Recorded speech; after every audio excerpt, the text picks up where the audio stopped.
रोजगार वित्त सेवा में आपका स्वागत है। आज हम लोग सामान्य हिंदी का प्रैक्टिस सेट करेंगे, जिसका पहला क्वेश्चन है विलोम शब्द बताना है। निम्नलिखित शब्द का विलोम शब्द चुनिए। अक्षत शब्द का विलोम शब्द क्या होगा? ऑप्शन ए छति, ऑप्शन बी चावल, ऑप्शन सी विच्छत या फिर ऑप्शन डी पूर्ण। अक्षत का विलोम शब्द होगा विक्षत। अक्षत का अगर अर्थ पूछा जाए तो अक्षत का मतलब होता है चावल, लेकिन पूछा क्या गया है? विलोम शब्द। विलोम शब्द क्या हुआ? विच्छत। आंसर सोच विचार के दें, क्योंकि अक्षत चावल भी ऑप्शन दिया गया है, लेकिन अक्षत का अर्थ चावल होता है, ना कि विलोम शब्द। नेक्स्ट क्वेश्चन, उबारना उभारना के सही अर्थ बताना है। ऑप्शन ए बचाना उकसाना, ऑप्शन बी उचित ऊपर कहा गया, ऑप्शन सी अक्कड़ तैयार, ऑप्शन डी उकसाना या अक्कड़। उबारना, उबारना का अर्थ क्या होगा? कहा जाता है प्रभु जी ने आपने तो उबार दिया। उबार दिया का मतलब बचा लिया, जैसे कर्ज से उबार दिया मतलब कर्ज से बचा दिया। और उभारना, उभारना का मतलब होता है किसी चीज़ को उभारना मतलब उकसाना। क्या है उभारना? आपको उत्तर प्रदेश पुलिस की तैयारी करने के लिए उभार दिया, उभार दिया मतलब उकसा दिया।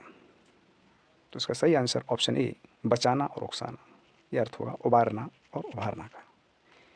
नेक्स्ट क्वेश्चन, निम्नलिखित में से कौन सा शब्द पुल्लिंग है? ऑप्शन ए ज्येष्ठ, ऑप्शन बी आषाढ़, ऑप्शन सी बुधवार या सभी। इसका सही आंसर है सभी, क्योंकि ज्येष्ठ भी पुल्लिंग है, आषाढ़ और बुधवार ये सभी पुल्लिंग शब्द हैं। नेक्स्ट क्वेश्चन, प्रश्न संख्या 42 में क्या है? इस सही वाक्य का चयन करना है। ऑप्शन ए अंकुर 7वीं कक्षा में पढ़ता है, ऑप्शन बी अंकुर 7वें कक्षा में पढ़ता है, ऑप्शन सी अंकुर 7वें में पढ़ता है, ऑप्शन डी अंकुर 7 कक्षा में पढ़ता है। सही वाक्य का चयन करना है, तो उसका सही आंसर है ऑप्शन ए अंकुर 7वीं कक्षा में पढ़ता है, ये सही है। नेक्स्ट क्वेश्चन, दर्शन शब्द का बहुवचन चुनिए। ऑप्शन ए दर्शनों, ऑप्शन बी दर्शनगण, ऑप्शन सी दर्शन या फिर ऑप्शन डी दर्शनाएँ। दर्शन एक ऐसा शब्द है जिसका बहुवचन दर्शन ही होता है। इसका दर्शनों नहीं होता, दर्शन ही होता है। दर्शन हुए, दर्शन हुए ये खुद में शब्द, ये बहुवचन शब्द है। नेक्स्ट क्वेश्चन, शिकारी ने शेर को बंदूक से मारा। वाक्य में प्रयुक्त कारक कौन सा है? यानी बंदूक से, यहाँ अंडरलाइन होना चाहिए, बंदूक से यहाँ वाक्य में कौन सा कारक है? ऑप्शन ए कर्ता कारक, ऑप्शन बी कर्म कारक, ऑप्शन सी कल कारक या फिर ऑप्शन डी संप्रदान कारक। इसका सही आंसर है ऑप्शन सी कर्ण कारक, क्योंकि कर्ता का कारक चिन्ह होता है ने, कर्म का कारक चिन्ह होता है कर्म को, संप्रदान के लिए, और कर्ण का होता है से।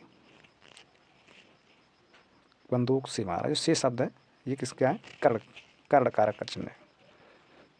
नेक्स्ट क्वेश्चन, प्रश्न संख्या 45 में वाक्यांश के लिए एक शब्द चुनना है। गुरु के समीप रहने वाला विद्यार्थी उसे क्या कहते हैं? ऑप्शन ए अंतेवासी, ऑप्शन बी अंतापुर, ऑप्शन सी वज्रबटुक या ऑप्शन डी ब्रह्मचारी।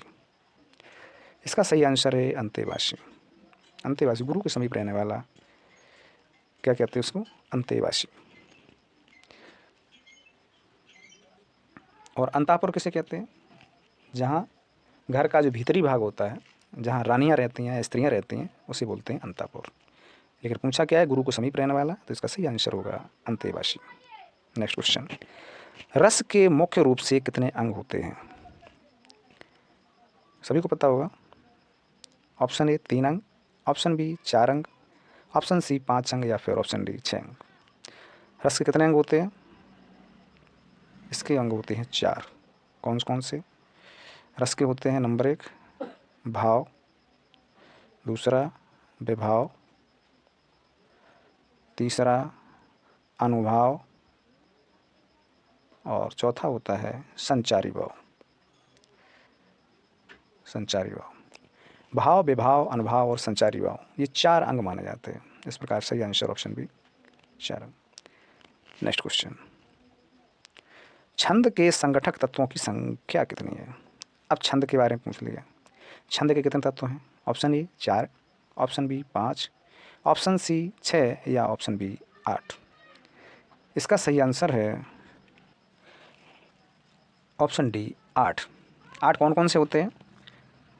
8 कौन कौन से होते हैं? चरण होते हैं, वर्ण, मात्रा, क्रम, यति, गति, तुक और गढ़। इस प्रकार 8 छंद के तत्व होते हैं।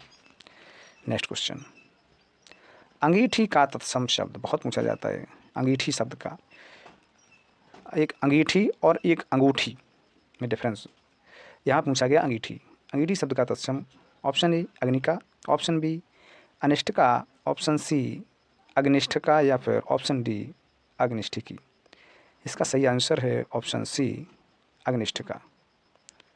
नेक्स्ट क्वेश्चन, बीती विभावरी जागरी अंबर पनघट में डुबो रही तारा घट ऊषा नगरी में प्रयुक्त अलंकार कौन सा है? ऑप्शन ए उपमा अलंकार, ऑप्शन बी रूपक अलंकार, ऑप्शन सी उत्प्रेक्षा या फिर ऑप्शन डी भ्रांतिमान।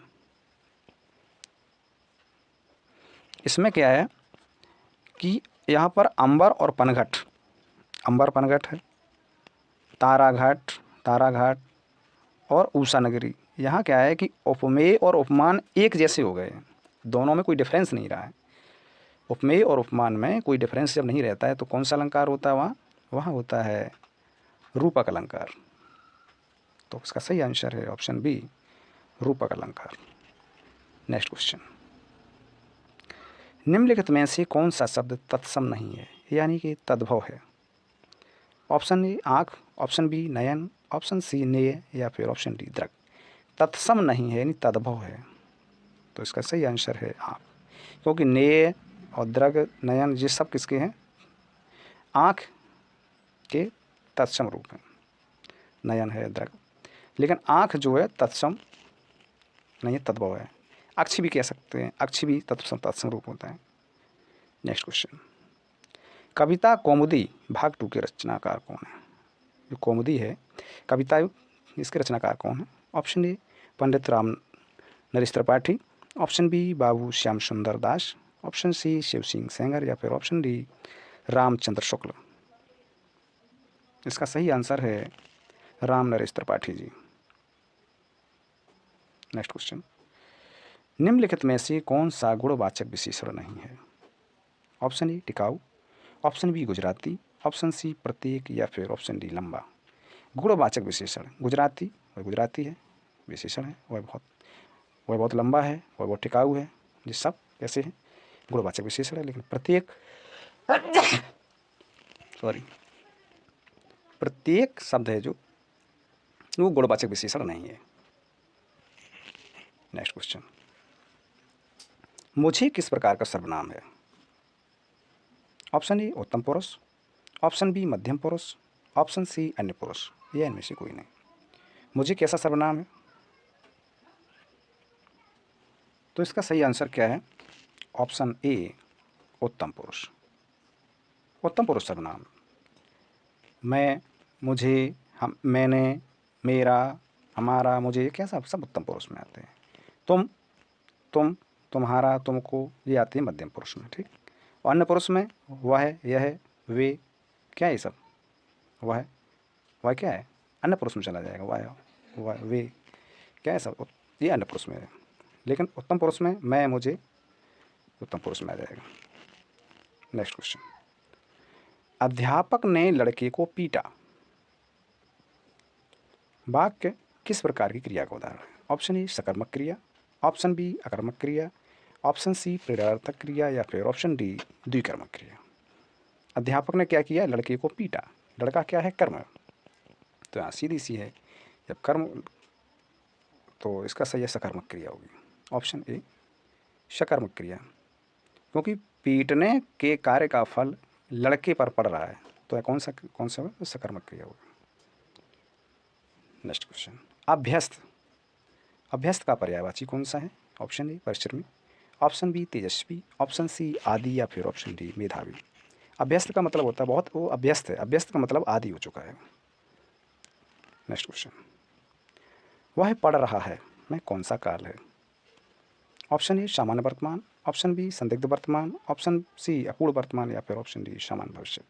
भविष्य काल तो हो ही नहीं सकता है, संदिग्ध वर्तमान भी नहीं है क्योंकि वह पढ़ रहा है, सामान्य वर्तमान भी नहीं है, वह पढ़ता है सामान्य वर्तमान, लेकिन पढ़ रहा है तो ये अपूर्ण वर्तमान है। क्या है? पढ़ रहा है, इन कंटिन्यूस काम चल रहा है, ये अपूर्ण वर्तमान की बात कर रहा है। नेक्स्ट क्वेश्चन, सीता से हंसा नहीं जाता, सीता से पढ़ा नहीं जाता, सीता से हंसा नहीं जाता, सीता से चला नहीं जाता, ये किस प्रकार की वाक्य है? ऑप्शन ए कर्तवाच्य, ऑप्शन बी कर्मवाच्य, ऑप्शन सी भाववाच्य। अगर कोई कार्य नहीं हो रहा है, उससे हंसा नहीं जाता है, रुला नहीं जाता है, चला नहीं जाता, तो ये सब आते हैं भाववाच्य में, इसका भाव है। नेक्स्ट क्वेश्चन, संवाद शब्द में कौन सा उपसर्ग है? उपसर्ग कहाँ लगाए जाते हैं शब्द के पहले? ऑप्शन ए सा, ऑप्शन बी सम, ऑप्शन सी सु या ऑप्शन डी सत। संवाद का अगर हम संधि विच्छेद करेंगे तो इसका होगा संधि विच्छेद सम प्लस वाद, तो इसका सही आंसर है ऑप्शन बी सम, उपसर्ग लगा हुआ है। जागृति शब्द में कौन सा प्रत्यय है? ऑप्शन ए ई, ऑप्शन बी ती, ऑप्शन सी इत या ऑप्शन डी इत। जागृति शब्द में कौन सा प्रत्यय है? प्रत्यय कहाँ लगाए जाते हैं? शब्द के बाद में, तो इसका सही आंसर है ऑप्शन सी इत, इति, यानी जागर प्लस इति। जागृति अगर संधि विच्छेद हम करेंगे तो इसका सही आंसर होगा जागर प्लस इति। नेक्स्ट क्वेश्चन, आप बीती शब्द में कौन सा समास है? ऑप्शन ए द्विगु समास, ऑप्शन बी द्वंद्व समास, ऑप्शन सी तत्पुरुष या फिर ऑप्शन डी अव्ययीभाव समास। आप बीती, यानी इसमें क्या है कि आप बीती का अगर हम सही अर्थ निकालें तो आप पर बीती, पर शब्द है इसमें जो छिपा हुआ है, आप पर बीती, पर शब्द छिपा हुआ है, यानी इसमें क्या है कि कारक चिन्ह छिपा हुआ है, आप पर बीती, तो इसमें कौन सा होगा? तत्पुरुष, वो भी कौन सा? अधिकरण तत्पुरुष। अगर पूछा जाए अधिकरण, कर्ता ने कर्म को अधिकरण, अधिकरण मतलब मैं पै पर शब्द आप पर बीती में अधिकरण तत्पुरुष हो गया, इसमें कारक चिन्ह का लोप हो रहा है। नेक्स्ट क्वेश्चन, हिंदी भाषा और साहित्य का इतिहास पुस्तक के लेखक कौन है? Option A Braj Ratnadas, option B Hazari Prasad, option C Chatursen या फिर ऑप्शन डी गणेश प्रसाद द्विवेदी। हिंदी भाषा और उसका साहित्य का इतिहास पुस्तक के लेखक हैं आचार्य चतुर्सेन। नेक्स्ट क्वेश्चन, निर्जन का संधि विच्छेद क्या है? निर्जन का संधि विच्छेद, ऑप्शन ए नी प्लस रजन, ऑप्शन बी निर प्लस जन, ऑप्शन सी नी प्लस जन, ऑप्शन डी निह प्लस जन। निर्जन में कौन सी संधि है? इसमें आती है विसर्ग संधि, विसर्ग संधि आएगी तो इसका संधि विच्छेद होगा निह प्लस जन। नेक्स्ट क्वेश्चन, अंधे की लकड़ी का मुहावरे का सही अर्थ क्या है?